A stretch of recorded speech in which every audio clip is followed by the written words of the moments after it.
10년 동안 당신 비위 맞추느라 얼마나 힘들었는지 알아?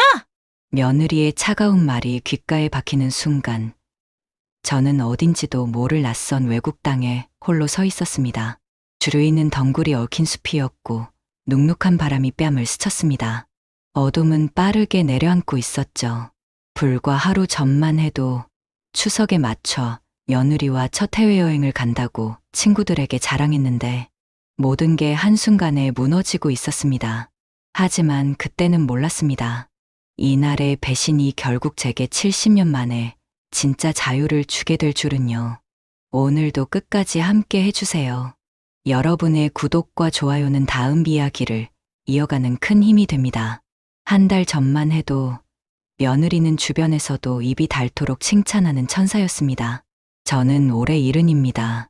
남편을 떠나보낸 지 15년, 혼자 살고 있었지만 며느리 덕분에 외롭지 않았습니다. 매일 아침이면 며느리 유진이가 와서 식사를 챙겨주고 집안일을 도와줬어요. 10년 동안 한결같았습니다. 그날도 평범한 하루였어요. 오후 2시쯤이었을까요? 설거지를 하고 있었습니다. 그릇을 닦다가 갑자기 눈앞이 핑 돌았어요. 손에 쥐고 있던 그릇이 떨어졌고 저는 싱크대를 붙잡았습니다. 다리에 힘이 풀렸어요. 바닥이 기울어지는 것 같았습니다. 아니, 제가 기울어지고 있었어요. 쿵, 부엌 바닥에 쓰러졌습니다. 차가운 타일이 뺨에 닿았어요. 일어나려 했지만 몸이 말을 듣지 않았습니다. 핸드폰에 손을 뻗었지만 식탁 위에 있었어요. 닿지 않았습니다. 얼마나 누워 있었을까요?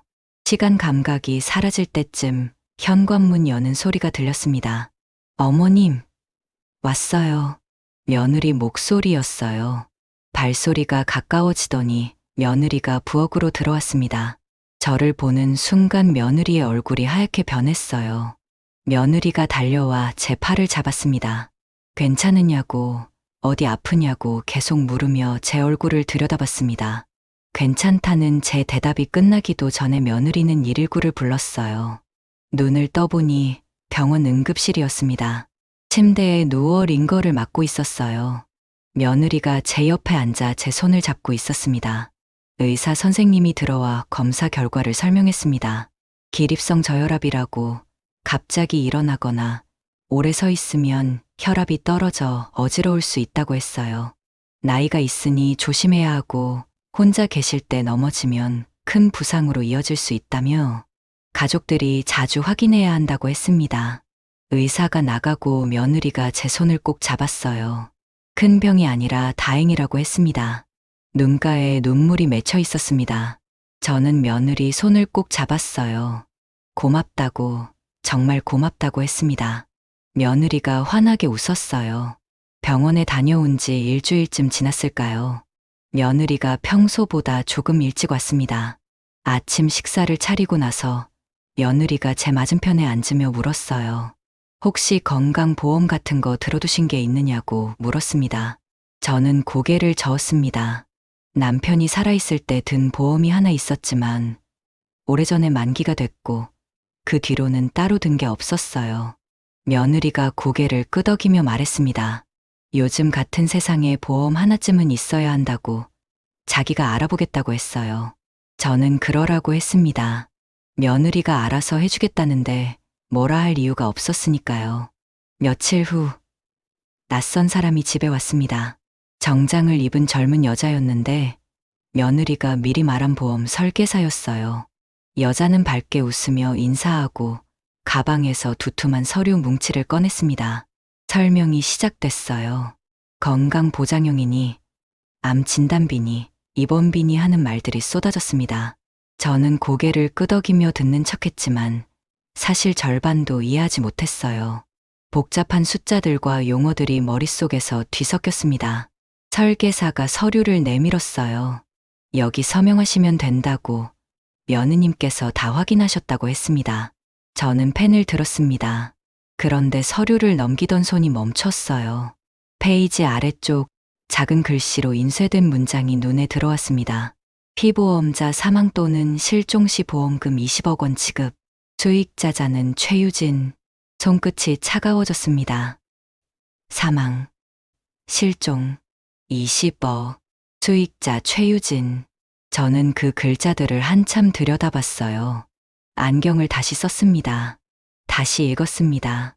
글자는 변하지 않았어요. 며느리가 물었습니다. 어머님, 괜찮으세요? 저는 고개를 들어 며느리를 봤습니다.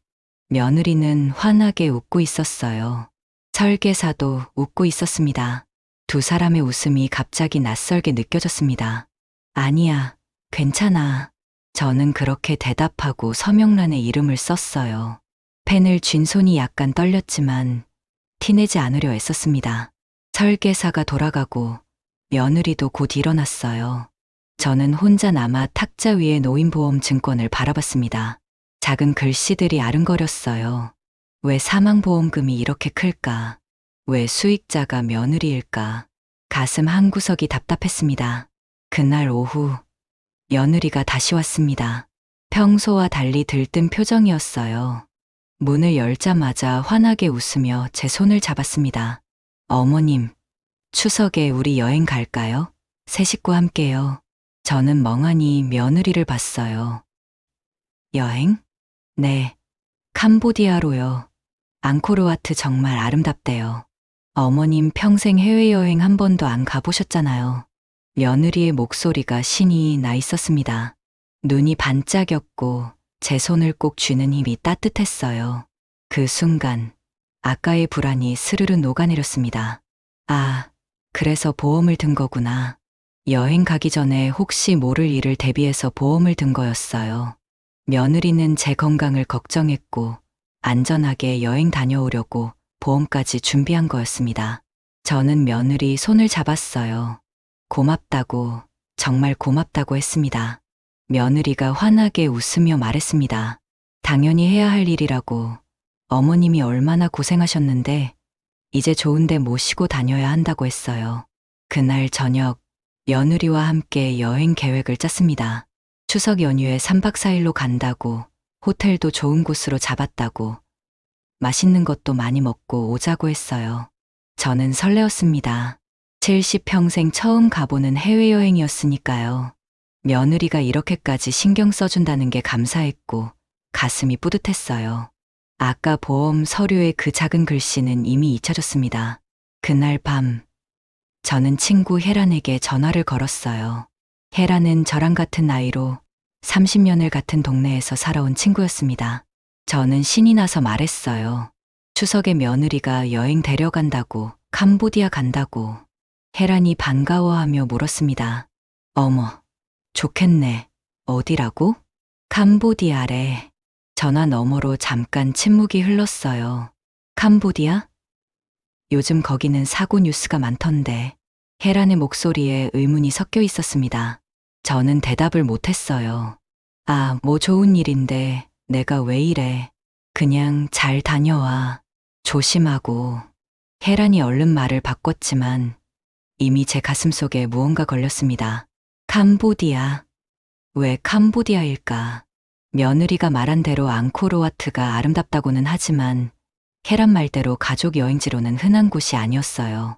전화를 끊고 침대에 누워 천장을 바라봤습니다. 보험 서류의 작은 글씨가 다시 떠올랐어요.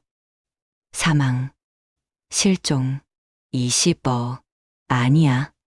저는 고개를 저었습니다. 며느리는 그런 사람이 아니에요. 10년 동안 저를 진심으로 모셨고 오늘도 제 손을 잡고 환하게 웃었던 사람이었습니다. 캄보디아든 어디든 상관없어요. 천사 같은 며느리가 정성껏 준비한 여행이니까요. 저는 눈을 감았어요. 불안을 떨쳐내려 애썼습니다. 며느리는 효부예요. 저를 사랑해요. 아무 문제 없어요. 그렇게 스스로를 다독였습니다. 하지만 그날 밤 잠은 쉽게 오지 않았습니다. 어둠 속에서 혜란의 목소리가 계속 맴돌았어요. 캄보디아? 요즘에 사고 뉴스가 많던데. 그리고 보험 서류의 그 작은 글씨도 사망 또는 실종 시 20억 원. 저는 이불을 끌어당겼습니다. 문득 추웠어요. 추석 아침이었습니다. 며느리가 일찍 와서 제 짐을 챙겨줬는데 옷 몇 벌과 세면도구, 약 봉지를 작은 가방에 넣으며 계속 환하게 웃고 있었어요. 아들 민수도 들떠 보였습니다. 인천공항은 사람들로 붐볐어요. 명절이라 가족 단위 여행객들이 특히 많았는데 젊은 부부가 아이 2명 손을 잡고 지나가고 중년 남자가 어머니로 보이는 할머니의 휠체어를 밀고 있었습니다. 저보다 나이 많아 보이는 할머니를 며느리가 부축하며 웃고 있는 모습도 보였어요. 모두 행복해 보였습니다. 저도 그 사람들 중 하나였거든요. 며느리가 제 팔을 잡아주며 친절하게 안내했고 저는 70평생 처음 밟아보는 공항 바닥이 신기하기만 했습니다. 출국 수속을 밟을 때 손이 약간 떨렸어요. 여권 검사 받는 게 긴장됐는데 며느리가 옆에서 괜찮다고 자기가 다 알려줄 거라고 했습니다. 게이트를 지나 비행기에 올랐어요. 좁은 통로를 지나 좌석에 앉았을 때 안전벨트를 매는 손이 떨렸습니다. 엔진 소리가 커지며 귀를 울렸고 비행기가 땅을 박차고 떠올랐어요. 몸이 의자에 파묻히는 것 같았고 심장이 터질 듯 뛰었습니다. 창밖에 펼쳐진 구름이 마치 솜사탕처럼 반짝였고 제 가슴은 벅차올랐어요. 70년을 살면서 이런 광경을 볼 줄은 몰랐습니다. 며느리가 제 옆에 앉아 챙겨줬어요. 승무원이 물을 가져오기 전에 미리 준비한 물병을 꺼내 제게 건넸고 기내가 추워지자 담요를 꺼내 제 무릎에 덮어줬습니다. 제가 창밖을 신기하게 바라보고 있으면 함께 봐주며 저게 어디쯤일 거라고 조금 있으면 밥이 나올 거라고 친절하게 설명해 줬어요. 저는 며느리를 보며 생각했습니다. 평생 이런 날이 올 줄 몰랐다고 70년을 살면서 하늘을 나는 경험을 하게 될 줄은 정말 몰랐다고 며느리 덕분이었습니다. 5시간 동안 저는 설렘과 약간의 긴장 속에서 시간을 보냈는데 창밖으로 끝없는 하늘과 구름을 보며 곧 캄보디아에 도착한다는 사실이 실감나지 않았어요. 캄보디아에 도착했을 때는 해가 뉘엿뉘엿지고 있었습니다. 입국 심사대 앞에 섰을 때 다시 긴장이 됐어요. 낯선 나라의 공무원이 제 여권을 받아들고 뭔가 물었지만 무슨 말인지 알아듣지 못했는데 며느리가 영어로 대답해 주었고 공무원이 도장을 찍어 여권을 돌려줬습니다. 공항 밖으로 나오는 순간 후덥지근한 공기가 얼굴을 감쌌어요. 숨을 쉴 때마다 무거운 공기가 폐로 들어왔고 이마에 땀이 맺히기 시작했습니다. 사람들이 빠른 억양으로 외치고 있었어요. 택시 기사들이 손짓하며 뭐라고 말했지만 한마디도 알아들을 수 없었습니다. 오토바이 경적이 사방에서 울렸고 엔진 소리가 귀를 울렸어요. 향신료 같은 냄새가 코를 찔렀습니다. 아니, 열대 과일 냄새였을까요? 노점상 쪽에서 풍겨오는 낯선 음식 냄새도 섞여 있었어요. 한국에서 한 번도 맡아보지 못한 냄새였습니다. 간판들이 모두 낯선 문자로 쓰여 있었어요. 한글도 영어도 아닌 구불구불한 글자들이었습니다. 노점상들이 형형색색의 과일과 음료수를 팔고 있었고 사람들의 피부색도 옷차림도 모든 게 낯설었어요. 여기가 정말 외국이구나. 그때 비로소 실감이 났어요. 제가 정말로 낯선 나라에 와 있다는 게. 며느리가 택시 한 대를 불렀습니다. 운전사는 까무잡잡한 피부의 중년 남자였는데 며느리가 운전사와 영어로 뭔가 이야기를 나눴어요. 저는 그 대화를 알아들을 수 없었지만 며느리가 종이 한 장을 운전사에게 건네는 게 보였습니다. 운전사가 종이를 보고 고개를 끄덕였어요. 우리는 차에 탔습니다. 저는 뒷좌석에 앉았고 며느리와 아들이 옆에 앉았어요. 차가 출발했습니다. 처음엔 신기했어요. 공항 주변에 건물들이 보였고 오토바이가 차 사이로 빠르게 지나가며 경적을 울렸습니다. 거리에는 노점상들이 줄지어 있었는데 가게들의 간판이 알록달록했어요. 낯선 음식 냄새가 바람에 실려왔습니다. 저는 창밖을 신기하게 바라봤어요. 낯선 나라의 풍경이 새로웠거든요. 하지만 곧 풍경이 달라졌습니다. 건물이 사라지고 나무만 보이기 시작했는데 30분쯤 지나자 주변은 완전히 숲뿐이었어요. 도로는 비포장으로 바뀌었고 차가 덜컹거리며 먼지를 일으켰습니다. 창문으로 날아드는 흙먼지에 저는 기침을 했어요. 불안이 엄습했습니다. 며느리가 말한 앙코르와트는 유명한 관광지 아닌가요? 그런데 왜 이렇게 아무것도 없는 곳으로 가는 걸까요? 보험 서류가 떠올랐어요.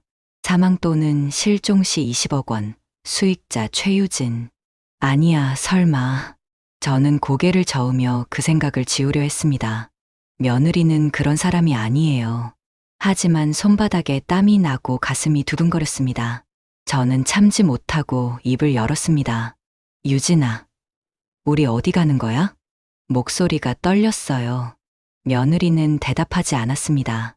그냥 창밖을 바라보고 있었어요. 민수야? 아들을 불렀는데 아들도 대답이 없었습니다. 고개를 숙이고 있었어요. 입이 바짝 말랐습니다. 우리 호텔은 어디야? 앙코르와트는? 저는 다시 물었지만 아무도 대답하지 않았어요. 차는 계속 달렸습니다. 1시간이 넘었을 때 저는 확신했어요. 잘못됐어. 뭔가 완전히 잘못됐어. 헤란의 목소리가 떠올랐습니다. 캄보디아? 거기는 가족 여행지로는 보험 서류의 작은 글씨도 떠올랐어요. 사망, 실종, 20억. 아니야. 아니야. 며느리는 그런 사람이 아니야. 하지만 제 손은 떨리고 있었고 가슴은 터질 듯 두근거렸습니다. 차가 멈췄어요. 숲 입구였습니다. 나무들이 빽빽하게 들어서 있었고 어둠이 깔리기 시작했어요. 며느리가 먼저 내렸습니다. 아들도 내렸어요. 저는 뒷좌석에 앉아 두 사람을 바라봤습니다. 며느리가 제 가방을 트렁크에서 꺼냈는데 그걸 땅에 던졌어요. 가방이 흙바닥에 떨어지며 둔탁한 소리를 냈습니다.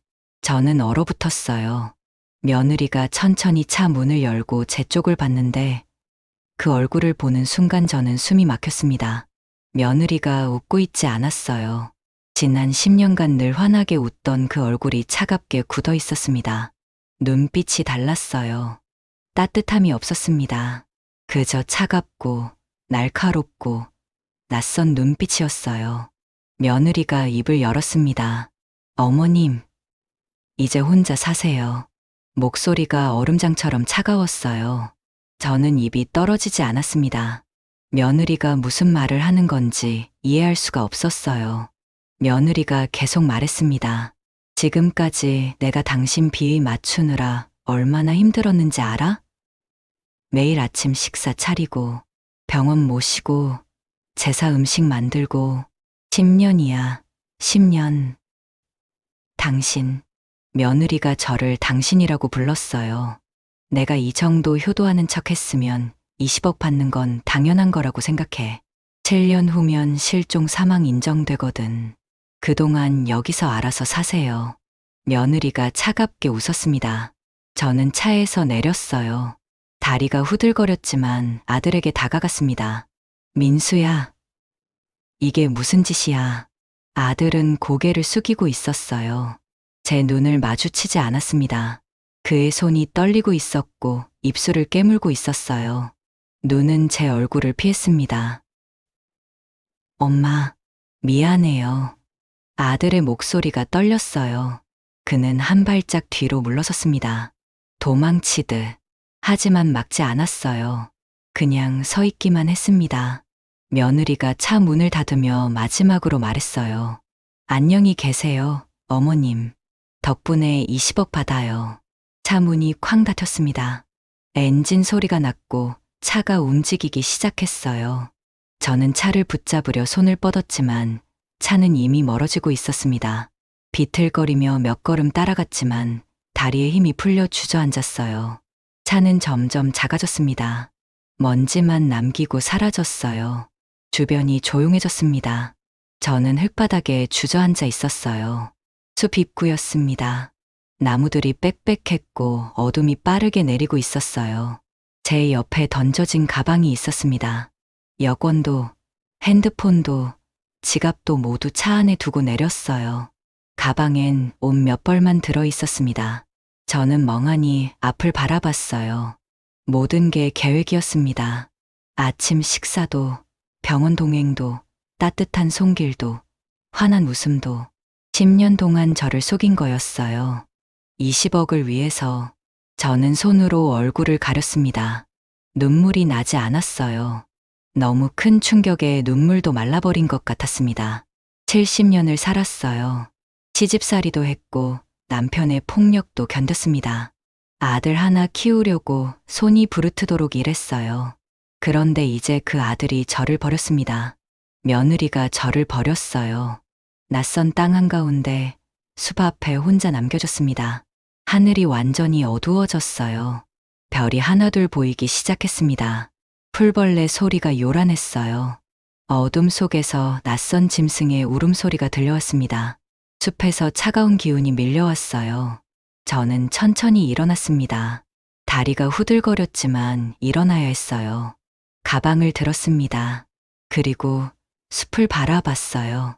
어디로 가야 할지 몰랐습니다. 어디에 도움을 청해야 할지도 몰랐어요. 하지만 여기 이대로 있을 수는 없었습니다. 저는 비틀거리며 걸음을 내디뎠어요. 어둠은 깊었고 그 속에서 제 인생의 가장 긴 밤이 시작되고 있었습니다. 어둠 속을 걸었습니다. 가방을 든 손에 힘이 없었고 다리는 후들거렸는데 숲에서 나오는 차가운 기운이 등을 타고 올라왔어요. 나무 사이로 바람이 불었고 낯선 짐승의 울음소리가 들려오며 저를 더욱 불안하게 만들었습니다. 비틀거리며 걸었어요. 어디로 가는지도 몰랐지만 그저 숲에서 멀어져야 한다는 생각뿐이었습니다.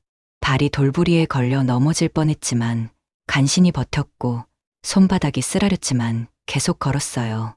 1시간쯤 걸었을까요? 아니 2시간이었을까요? 시간 감각이 없었습니다. 그때 저 멀리 희미한 불빛이 몇 개 보였어요. 마을이었습니다. 저는 그쪽으로 발걸음을 재촉했어요. 작은 마을이었습니다. 낮은 집들이 몇 채 있었고 개 짖는 소리가 들렸어요. 저는 한 집 앞으로 다가가 문을 두드렸는데 중년 여자가 나왔지만 제 말을 알아듣지 못한 채 고개를 저으며 문을 닫았습니다. 다음 집도 마찬가지였어요. 목이 타들어가고 다리에 힘이 풀렸습니다. 그때 허리가 굽은 할머니가 저를 봤어요.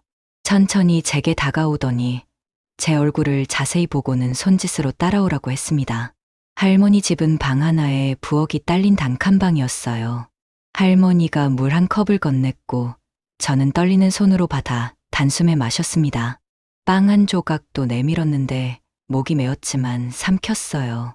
할머니는 바닥에 담요를 깔아주며 저더러 누브라는 뜻으로 손짓했고 저는 담요 위에 누워 몸이 떨리는 채로 눈물을 참으며 곧잠이 들었습니다. 너무 지쳐서였어요. 한참 바닥에서 끙끙대고 있을 때쯤 오토바이 소리에 잠이 깼습니다. 창밖을 보니 새벽이었어요. 희미한 빛이 창문으로 들어오고 있었는데 엔진 소리가 점점 가까워졌고 여러 대였습니다. 저는 몸을 일으켰고 할머니도 잠에서 깨어 창문을 살짝 열고 밖을 봤어요. 오토바이 3대가 마을에 들어오고 있었습니다. 검은 옷을 입은 남자 3명이었는데 허리춤에 총이 보였어요. 가슴이 철렁 내려앉았습니다. 남자들이 집집마다 돌아다니며 뭔가 보여주고 있었는데 종이었어요. 사진 같았습니다. 점점 가까워지는 걸 보며 할머니가 저를 보더니 손짓으로 옷장을 가리켰어요. 저는 얼어붙었지만 할머니가 다급하게 손짓하는 바람에 옷장으로 들어갔고 좁고 답답한 어둠 속에서 할머니가 문을 닫는 소리를 들었습니다. 발소리가 집 앞에 멈추더니 문이 두드려졌어요. 할머니가 문을 열자 남자들의 빠르고 위협적인 목소리가 들렸고 발소리가 집 안으로 들어왔습니다. 저는 옷장 속에서 숨을 죽이며 심장이 미친 듯이 뛰는 걸 느꼈어요. 발소리가 가까워졌습니다. 옷장 틈으로 희미하게 검은 군화가 보였고 남자가 방 안을 둘러보며 손전등을 이리저리 움직이는 게 보였어요. 저는 숨을 참았습니다. 남자가 옷장 쪽으로 다가왔어요. 한 걸음, 또 한 걸음. 바로 앞에 섰고 손이 손잡이를 잡았습니다. 저는 눈을 꽉 감았어요. 그때 할머니가 큰 소리로 외쳤습니다. 화난 목소리였어요. 남자와 신랑이 하는 소리가 들리더니 발소리가 멀어졌고 남자들이 집 밖으로 나가며 오토바이 시동을 거는 소리가 들렸습니다. 엔진 소리가 점점 작아졌고 저는 그제야 숨을 내쉬었어요. 온몸이 땀으로 젖어 있었습니다. 할머니가 옷장 문을 열었고 저는 기어 나와 다리에 힘이 풀려 바닥에 주저앉았어요. 할머니가 건넨 물을 마시며 떨리는 손을 진정시키려 했지만 안심할 수 없었습니다. 남자들이 다시 올 거였어요. 제 사진을 들고 마을을 돌아다니는 걸 봤으니까요. 며느리가 보낸 사람들이었습니다. 할머니가 제 손을 잡더니 밖을 가리켰어요. 여기 있으면 안 된다는 뜻이었고 저는 고개를 끄덕였습니다. 해가 지기 시작했을 때 할머니가 저를 산 쪽으로 데려갔습니다. 1시간쯤 산길을 오르니 중턱에 작은 오두막이 나타났어요. 낡았습니다. 문도 삐걱거렸고 지붕도 군데군데 구멍이 나 있었는데 할머니가 안으로 들어가 둘러보더니 고개를 끄덕이며 여기서 숨으라는 뜻으로 물 한 병과 바나나 몇 개를 제게 주고는 산을 내려갔습니다. 저는 혼자 남았어요. 오두막 안은 냉했고 곰팡이 냄새가 났습니다. 낡은 나무 침대가 하나 있었고 얇은 담요가 있었어요. 저는 침대에 앉아 창문 밖으로 보이는 숲을 바라보며 밤이 오는 걸 지켜봤습니다. 하루가 지났어요. 저는 물과 바나나로 하루를 버텼고 할머니는 오지 않았습니다. 아마 위험해서 오지 못한 거였어요. 다음 날 밤이었습니다. 저는 침대에 누워 있었는데 몸이 무겁고 열이 나는 것 같았어요. 담요를 뒤집어 쓰고 눈을 감았지만 잠이 오지 않았습니다. 며느리 얼굴이 떠올랐어요. 차갑게 변한 그 얼굴. 20억 받는 건 당연한 거라고 하던 목소리가 귓가에 맴돌았습니다. 아들도 떠올랐어요. 고개 숙이고 서 있던 모습. 엄마, 미안해요 하던 떨리는 목소리. 70년을 살았습니다. 이렇게 끝나는 건가요? 낯선 땅에서 혼자 쫓기며 눈물이 나려는 순간 발소리가 들렸습니다. 오두막 밖이었어요. 여러 명이었고 손전등 불빛이 창문으로 들어왔습니다. 저는 벌떡 일어나 문손잡이가 돌아가는 소리를 들으며 재빨리 침대 밑으로 들어갔어요. 차가운 바닥이었고 먼지가 코를 찔렀지만 숨을 참았습니다. 문이 열렸어요. 분화 소리가 들어왔습니다. 2명, 아니 3명이었어요. 손전등 불빛이 방 안을 훑으며 침대 위를, 구석을, 천장을 비췄습니다. 남자가 뭐라고 말했고 다른 남자가 대답했어요. 발소리가 침대 쪽으로 다가왔습니다. 저는 침대 밑에서 그 발을 봤어요. 검은 군화, 흙이 묻어 있었습니다. 심장이 터질 듯 뛰었어요. 남자가 멈추더니 무릎을 꿇었습니다. 손전등 불빛이 침대 밑을 비췄어요. 눈이 마주쳤습니다. 남자의 눈이었어요. 차갑고 날카로운 눈빛이었는데 시간이 멈춘 것 같았습니다. 남자가 손을 뻗었어요. 손이 점점 가까워지며 침대 밑으로 들어왔고 저는 뒤로 물러났지만 벽이었습니다. 더 갈 곳이 없었어요. 그 순간 남자의 두꺼운 손이 제 발목을 잡았습니다. 저는 비명을 지를 새도 없이 맥없이 끌려 나왔어요. 침대 밖으로 끌려 나오며 온몸이 먼지투성이가 됐고 저는 발버둥 쳤지만 남자의 힘은 셌어요. 다른 남자들이 제 주위를 에워쌌습니다. 3명이었어요. 손전등 불빛이 제 얼굴을 비췄습니다. 한 남자가 주머니에서 사진을 꺼내 제 얼굴과 번갈아 보며 뭐라고 말했는데 확인하는 것 같았어요. 찾는 사람이 맞다는 뜻 같았죠. 그러더니 다른 남자가 허리춤에서 무언가를 꺼냈어요. 손전등 불빛에 날이 번쩍였어요. 차가운 금속 냄새가 났습니다. 긴 칼이었습니다. 남자가 칼을 들고 제게 다가왔습니다. 또각, 또각 둔탁한 발소리가 들렸습니다. 저는 뒤로 물러났지만 벽이었어요. 도망갈 곳이 없었습니다. 제 숨소리만 귓가에 울렸고 심장이 터질 듯 뛰었어요. 이제 끝이구나. 70년을 살고 이렇게 낯선 땅에서 칼을 든 남자들에게 둘러싸여 죽는구나. 모든 걸 포기하려고 했습니다. 그때 밖에서 큰 소리가 들렸습니다. 한국말이었어요. 여자 목소리였는데 또렷하고 힘이 있었습니다. 거기 누구세요? 하는 외침이었고 이어서 영어로 경찰을 불렀다고 말하는 소리가 들렸어요. 여러 사람의 발소리도 들렸습니다. 남자들이 칼을 집어넣고 서둘러 창문 쪽으로 갔어요. 한 명씩 창문으로 뛰어내렸고 마지막 남자도 나가며 저를 한번 돌아봤지만 곧 사라졌습니다. 발소리가 멀어졌어요. 저는 바닥에 주저앉았습니다. 온몸이 떨렸어요. 문이 열리며 손전등 불빛이 들어왔고 중년 여자가 들어왔어요. 짧게 자른 머리에 티셔츠와 청바지 차림이었는데 한국말로 괜찮으시냐고 물었습니다. 저는 대답할 수가 없어 그저 바라봤어요. 여자가 제게 다가와 무릎을 꿇고 제 어깨를 잡으며 자신을 소개했어요. 이승이라는 이름의 한국 선교사라고 했습니다. 저는 그제야 눈물이 터졌습니다. 소리 내어 울었어요. 이승이가 저를 껴안아 줬습니다. 이승이는 저를 부축해 오두막 밖으로 데려갔습니다. 밖에는 마을 사람들이 횃불을 들고 서 있었고 저를 도와줬던 할머니도 보였어요. 할머니가 제게 달려와 제 손을 잡았습니다. 이승이가 설명했어요. 할머니가 교회로 찾아와 도움을 청했다고. 지금 경찰과 대사관에 연락했으니 곧 올 거라고 했습니다. 이승이가 저를 차에 태웠고 우리는 함께 산을 내려갔어요. 1시간 후 교회에 도착했고 저는 작은 방의 침대에 누웠습니다. 새벽이 되자 차 소리가 들렸고 이승이가 경찰과 대사관 분들이 왔다고 알려줬어요. 교회 밖에 경찰차와 검은색 승용차가 서 있었습니다. 정장을 입은 한국인 남자가 제게 다가와 자신을 대한민국 대사관 김태준 영사라고 소개하며 이제 안전하다고 말했어요. 저는 그 한국말을 듣고 다시 눈물이 났습니다. 경찰이 이승희의 통역을 통해 몇 가지를 물었고 저는 아는 대로 대답했어요. 김태준이 지금 바로 한국으로 모시겠다고 비행기가 준비돼 있다고 말했습니다. 공항으로 가는 차 안에서 김태준이 설명했습니다. 제가 실종됐다는 신고가 들어왔는데 며느리가 신고했다고. 그런데 신고 내용이 너무 자세해서 이상했다고 했어요. 어느 지역에서 실종됐는지 어떤 상황이었는지까지 정확했는데 보통은 그렇지 않다고 했습니다.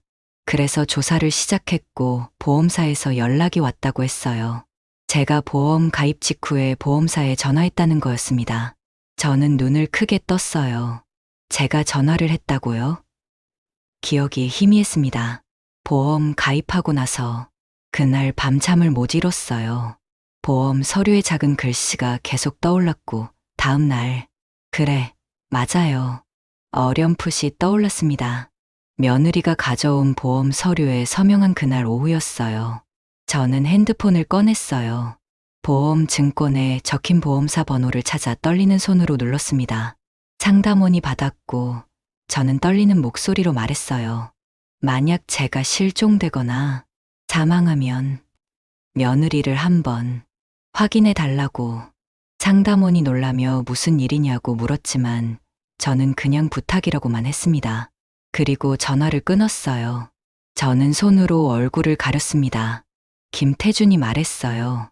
그 전화 한 통이 저를 살렸다고. 보험사가 대사관에 연락했고 즉시 추적을 시작했다고. 며느리의 동선과 통화 기록을 모두 조사했다고 했습니다. 차가 공항에 도착했어요. 김태준이 저를 특별 통로로 안내했고 저는 일반 승객들과는 다른 곳으로 갔습니다. 비행기에 올라 좌석에 앉았고 안전벨트를 맸어요. 창밖으로 캄보디아의 하늘이 보였습니다. 며칠 전 이곳에 왔을 때는 설렜어요. 첫 해외여행이었고 며느리가 저를 위해 준비한 여행이라 생각했는데 그건 거짓이었습니다. 모든 게 계획이었어요. 저를 버리기 위한 계획. 비행기가 이륙했습니다. 땅이 멀어지고 구름이 보였어요. 저는 눈을 감았습니다. 이제 돌아갑니다. 하지만 그곳에는 저를 배신한 며느리가 있고 저를 버린 아들이 있어요. 과연 그곳이 제 집일까요? 눈물이 났습니다. 5시간 후 비행기가 인천공항에 도착했습니다. 게이트를 나서자 경찰관들이 서 있었습니다. 한 형사가 제게 다가와 무사히 돌아와서 다행이라며 자신을 이강민 형사라고 소개했어요. 저는 떨리는 목소리로 물었습니다. 며느리는 어떻게 됐냐고. 형사가 고개를 끄덕이며 말했어요. 이미 체포했습니다. 그 짧은 답변에 저는 고개를 끄덕였습니다. 안도감이 왔어요. 며느리가 잡혔습니다. 더 이상 도망칠 수 없고, 더 이상 누군가를 해칠 수 없어요. 하지만 동시에 공허했습니다. 며느리가 잡혔다고 해서 뭐가 달라질까요? 이미 모든 게 부서졌는데, 10년간 쌓았던 신뢰도, 가족이라는 이름도, 며느리의 그 환한 웃음도 모두 거짓이었어요. 아들도 저를 버렸고, 며느리도 저를 버렸습니다. 저는 살아남았지만 돌아갈 집이 있을까요? 형사가 제 팔을 가볍게 잡았어요.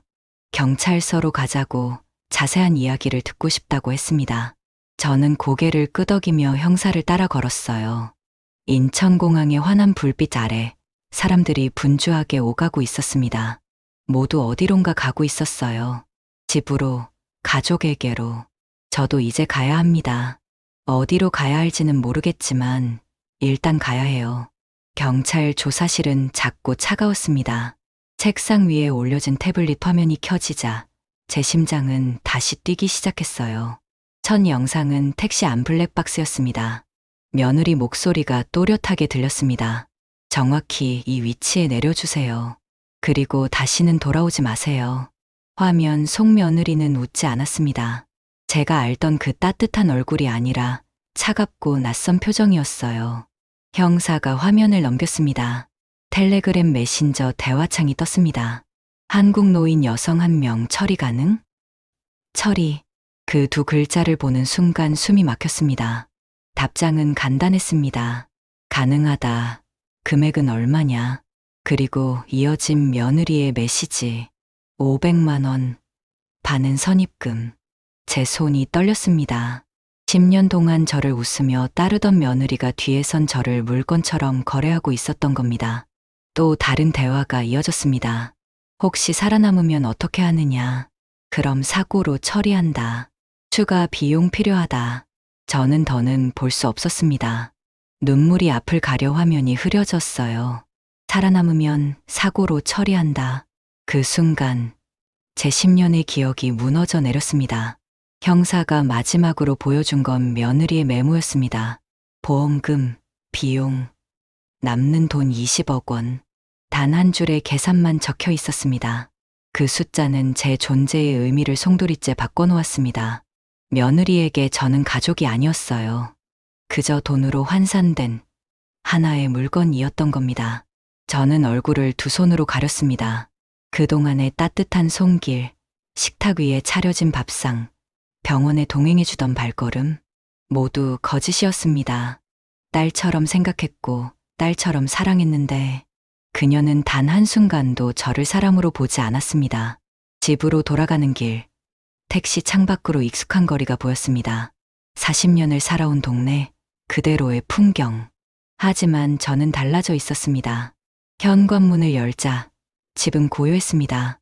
매일 며느리가 웃으며 차려주던 식탁은 비어 있었고 웃음소리로 가득하던 거실은 텅 비어 있었습니다. 저는 소파에 앉아 눈을 감았습니다. 10년간의 기억이 밀려왔습니다. 웃음, 따뜻한 손길, 함께한 시간들, 모두 가짜였습니다. 20억을 향한 거짓된 연극이었을 뿐이었습니다. 얼마나 그렇게 앉아 있었을까요? 전화벨이 울렸습니다. 친구 혜란이었어요. 뉴스 봤어. 무사해서 정말 다행이야. 지금 어디야? 집에 있어. 혼자 있지 마. 내가 지금 갈게. 전화가 끊기고 곧 현관문이 열렸습니다. 혜란이 들어와 제 손을 잡아주었습니다. 따뜻한 손길이었어요. 저는 그 순간 무너졌습니다. 소리 내어 울었습니다. 혜란은 등을 토닥이며 괜찮다고 했습니다. 하지만 저는 알았습니다. 괜찮지 않다는 걸. 다시는 예전으로 돌아갈 수 없다는 걸. 그래도 울었습니다. 혜란의 품에 기대어 잃어버린 10년을 붙잡듯 한참을 울었습니다. 밖에는 어둠이 내리고 있었습니다. 6개월이 지났습니다. 법정은 조용했어요. 사람들이 방청석을 가득 채우고 있었고 저는 뒷자리에 앉아 있었습니다. 며느리가 들어왔어요. 수갑을 차고 있었습니다. 교도관이 며느리를 피고인석에 앉혔어요. 며느리는 창백했습니다. 얼굴이 수척했고 10년 전 제가 처음 만났을 때의 환한 모습은 어디에도 없었어요.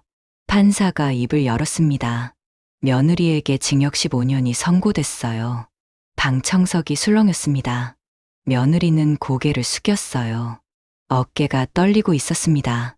저는 그 모습을 보며 아무것도 느끼지 못했어요. 동정도, 분노도 없었습니다. 그저 멀리서 남의 일을 보는 것 같았어요. 아들도 공범으로 기소됐다고 형사가 말했었습니다. 징역 3년을 선고받았다고 했어요. 법정을 나오며 햇빛이 눈부셨습니다. 저는 천천히 걸었어요. 모든 게 끝났습니다. 일주일 후 편지가 왔습니다. 아들이 보낸 거였어요. 면회를 와 달라고, 엄마가 보고 싶다고, 미안하다고 적혀 있었습니다. 저는 편지를 읽고 한참을 생각했어요. 망설이다가 결국 교도소로 갔습니다. 면회실은 좁고 어두웠어요. 유리 너머로 아들이 앉아 있었습니다. 아들은 수척했어요. 제가 아는 아들의 모습이 아니었습니다. 유리를 사이에 두고 저를 보더니 눈물을 흘렸어요. 엄마, 하고 불렀습니다. 목소리가 떨렸어요. 저는 전화기를 들었습니다. 아들도 전화기를 들었어요. 엄마, 미안해요. 정말 미안해요. 제발 한 번만 용서해 주세요. 아들이 울며 말했습니다. 저는 아들을 바라봤어요. 제가 평생 키운 아들이었습니다. 손이 부르트도록 일하며 키웠고 밤새 앓을 때 간호했던 아들이었어요. 하지만 그 아들이 저를 버렸습니다. 저는 입을 열었어요. 너도 공범이었어. 엄마를 버렸잖아. 다시는 면회 오지 않을 거야. 아들의 얼굴이 하얗게 변했습니다. 엄마, 제발. 엄마, 아들이 울부짖었지만 저는 전화기를 내려놓았어요. 일어났습니다. 아들이 유리를 두드렸어요. 엄마, 엄마, 하고 불렀습니다. 저는 돌아보지 않았습니다. 그냥 걸어 나왔어요. 뒤에서 아들의 목소리가 들렸지만 점점 작아졌습니다. 면회실을 나와 밖으로 나왔어요. 햇빛이 따뜻했습니다. 저는 한참을 그렇게 서 있었어요. 눈물이 날 줄 알았는데 나지 않았습니다. 가슴이 아플 줄 알았는데 아프지 않았어요. 그저 텅 빈 것 같았습니다. 아들과의 인연도 끝났구나. 그렇게 생각했습니다. 1년이 지났습니다. 저는 작은 집으로 이사했어요. 예전 집은 팔았습니다. 그곳엔 너무 많은 기억이 있었거든요. 새 집은 작지만 따뜻했어요. 창문이 커서 햇빛이 잘 들어왔습니다. 저는 책을 썼어요. 며느리가 나를 버린 날이라는 제목이었습니다. 제 이야기를 썼어요. 며느리를 만나고 행복했던 10년, 그리고 배신당한 날, 캄보디아에서 쫓기던 날들, 구조된 순간, 그리고 혼자 남은 지금까지 모두 적었습니다. 책이 출간됐고 사람들이 읽었어요. 베스트셀러가 됐다고 출판사에서 연락이 왔습니다. 인쇄가 들어왔어요. 저는 그 돈으로 선교사 이승희를 후원했습니다. 저를 살려준 분이었으니까요. 아들은 다시 연락하지 않았어요. 저도 연락하지 않았습니다. 친구 혜란이 가끔 찾아왔어요. 함께 차를 마시며 이야기를 나눴습니다. 혜란은 제 곁에 있어줬어요. 그것만으로도 충분했습니다. 어느 봄날 오후였습니다. 저는 창가에 앉아 차를 마시고 있었어요. 창밖으로 벚꽃이 보였습니다. 바람에 꽃이 피 날리고 있었어요. 테이블 위에 낡은 종이 한 장이 놓여 있었습니다. 비행기 티켓이었어요. 1년 전 캄보디아로 갔던 그 티켓이었습니다. 저는 그걸 집어 들었어요. 한참 보다가 반으로 찢었습니다. 또 찢었어요. 작은 조각들이 됐습니다. 창문을 열고 바람에 날렸어요. 종이 조각들이 벚꽃잎과 함께 날아갔습니다. 저는 그 모습을 보며 차를 마셨어요. 따뜻했습니다. 햇살도 따뜻했고 차도 따뜻했어요. 봄바람도 따뜻했습니다. 사람의 진심은 위기 때 드러납니다. 며느리가 저를 버린 그날, 저는 모든 걸 잃었어요. 하지만 동시에 진실을 알았습니다. 두려움 속에서도 제가 전화 한 통을 걸었던 것, 그것이 저를 살렸어요. 보험사에 전화했던 그날, 떨리는 손으로 번호를 눌렀던 그 순간, 그때 저는 이미 알고 있었던 건지도 몰라요. 뭔가 잘못됐다는 걸. 그 작은 용기가 저를 구했습니다. 아들도, 며느리도, 이제 제 삶에 없어요. 혼자지만 외롭지 않습니다. 저는 이제 자유예요. 70년을 살면서 처음으로 진짜 자유를 느낍니다. 누구를 위해서도, 누구의 눈치도 보지 않아요. 그저 저로 살아갑니다. 창밖에서 새가 지저귀고 있었어요. 저는 차를 한 모금 마시며 미소 지었습니다. 이제 시작입니다. 제 인생의 진짜 시작.